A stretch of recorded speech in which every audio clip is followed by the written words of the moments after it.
I'm playing around more with TSX and I have components, but I want my components to have shortcodes. Here I'm trying to grab the CSS bundle from a defined plugin thing and shove some stuff in. When I run, I do not get XYZ anywhere. So let's take a look at the layout of this. I have a single page. It points at this layout. This layout is a render function, and it's a JavaScript template.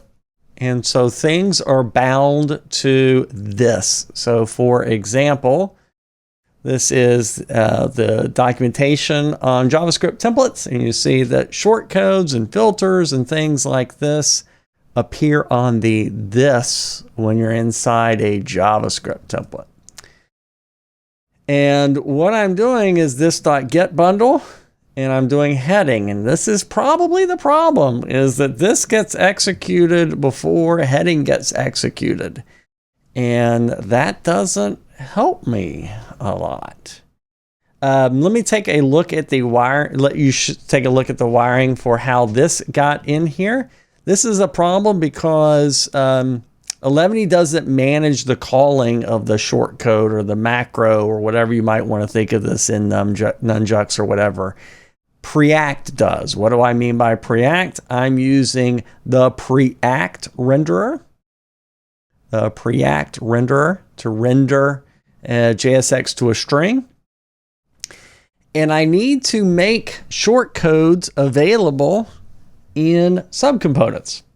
As it turns out, Preact allows a second argument to render. The first thing is the JSX to render to a string.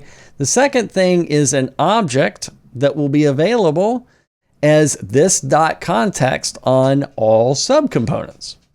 And so what I decided to do is go grab the shortcodes from here, the configs, JavaScript functions, call them shortcodes, and then now in heading, I can say this.context, because that's where Preact binds it, and shortcodes, and then I can call it, etc. At the end of the day, this might not be the way to get shortcodes in scope or something like that. In particular, this looks like a little bit of a insurmountable problem. Or maybe there's just some magic await that you sprinkle on this and make it async so that it evaluates later or something like that.